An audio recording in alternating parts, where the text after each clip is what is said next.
తెలంగాణలో దిశ కేసు గుర్తుందా? ఒక ఆడపిల్ల కనుక లైంగిక వేధింపులు అత్యాచారం జరిగినప్పుడు ఆ మర్డర్ కానీ అట్లాంటి కేసెస్ని గురించి మాట్లాడేటప్పుడు ఆ విక్టిమ్ పేరు ప్రజలకు తెలిస్తే ఆ కుటుంబం సఫర్ అవుతుందని ఆ పేరుని బదులుగా వేరే పేరు పెడతారు. అదే దిశ. ఆ దిశ అనేటువంటి పేరు పెట్టారు ఒక అమ్మాయికి.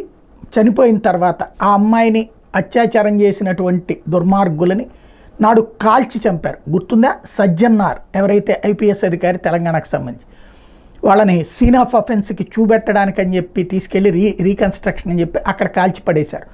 దాని మీద నేను అప్పుడే చెప్పా, వీళ్ళకి ఇప్పుడు తర్వాత రేపు పొద్దున అసలు సమస్య వస్తుంది, సమాజం ఏం పట్టించుకోదు, ఇప్పుడేమో వాళ్ళందరూ టెంపర్గా ఉన్నారు, ఆ టెంపర్ కొద్దీ వీళ్ళు కాల్చేశారు, బాగానే ఉంది, కానీ రేపు సమాజం వీళ్ళని కాపాడుతుందా లేదా, ప్రభుత్వం కాపాడుతుందా లేదా.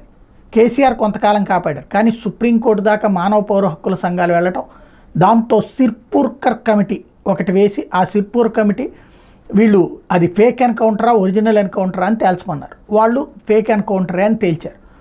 ఈ నేపథ్యంలో యాక్షన్ తీసుకోవడానికి రెడీ అవుతున్నటువంటి నేపథ్యంలో హైకోర్టుకు వెళ్ళారు ఈ అధికారులందరూ, ఎన్కౌంటర్ చేసినటువంటి నాటి వాళ్ళు.